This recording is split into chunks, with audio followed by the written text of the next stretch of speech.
Salut à tous et bienvenue dans cette nouvelle vidéo ici dans Kobaili et bienvenue à l'école des investisseurs 2.0, l'école qui te partage des connaissances dans le domaine du mindset, de l'intelligence financière et plein d'autres thématiques. Aujourd'hui, je vais aborder un peu la gestion financière parce que ceux actuellement qui gagnent de l'argent via mon système innovant de l'appareil Ani ont ce petit souci-là de gestion d'argent.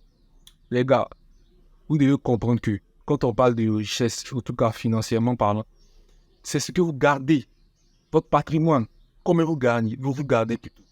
C'est bien beau de gagner des millions par jour, peut-être même par mois, mais si au final vous ne gardez rien plutôt, vous n'êtes pas riche. Permettez-moi de vous le dire, vous êtes des pauvres chroniques même, parce que vous ne gardez rien à la fin.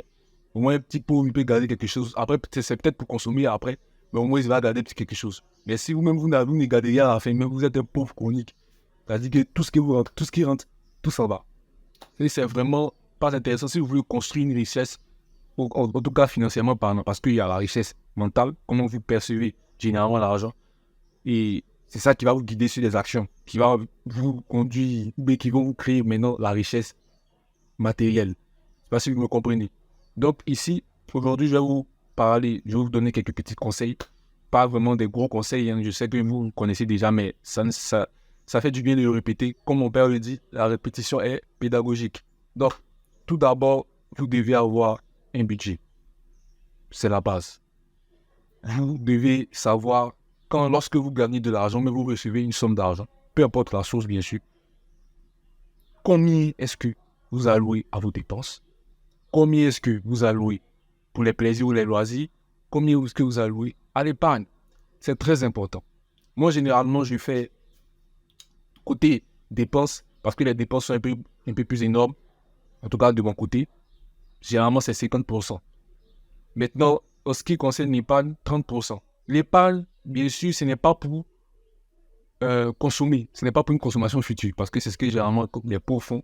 Ils épargnent, il y a d'autres qui épargnent quand même, mais c'est pour consommer, soit pour aller en vacances, etc. Non, l'épargne, c'est pour investir. Vous devez investir, créer des actifs, et c'est ces actifs-là qui vont financer votre style, mais votre lifestyle. Je ne sais pas si vous me comprenez. Donc, quand vous recevez de l'argent, 30% épargne, donc pour réinvestir, très important. 50% dépenses générales, donc tout ce que vous avez à faire, loyer, courant, etc., etc. Et peut-être le reste, vous pouvez prendre pour une réserve. C'est important. La réserve est très importante. C'est ça qui définit même votre richesse. Combien est-ce que vous gardez si du jour au lendemain, on suppose qu'actuellement vous gagnez de l'argent grâce à mon système, mais du jour au lendemain, mon système ne fonctionne plus. Qu'est-ce que vous avez gagné gardé depuis tout ce temps? C'est ça que votre réserve, pas si vous me comprenez. Et c'est ça même qui définit votre richesse actuelle.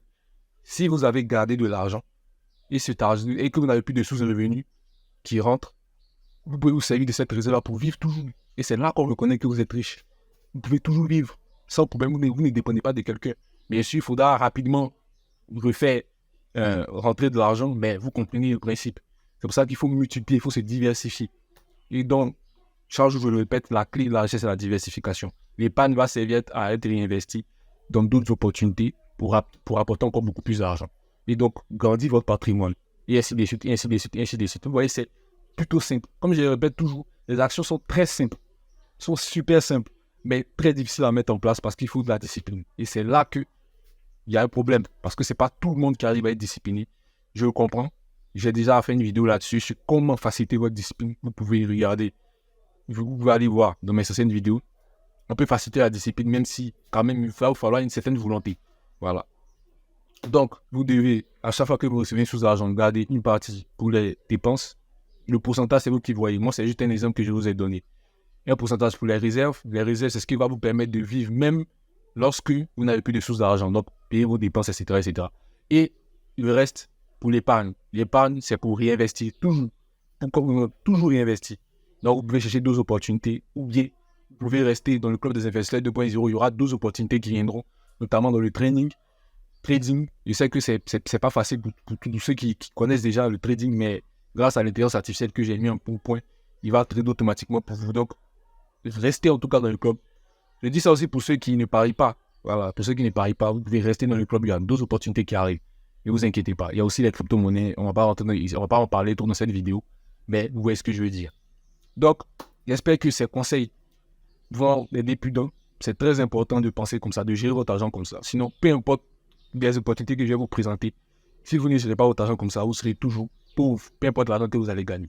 Maintenant, pour ceux qui parient, n'hésitez pas. J'ai mis au point un système innovant aujourd'hui qui vous permet de gagner 10 000 francs par jour grâce à paris en ligne. Une méthode très intéressante. Vous pouvez aller vérifier dans la description. Il y a peut-être qui ont essayé et qui ont gagné. Vous pourrez aller voir toutes les preuves et même témoigner après. Donc, pour ceux qui veulent gagner de l'argent avec des paris en ligne, rejoignez-nous. On va vous aider à changer votre perspective, votre façon de voir les paris en ligne et même peut-être même réduire votre addiction. Qui sait? C'est comme ça que j'ai fait pour battre mon addiction au dans les jeux.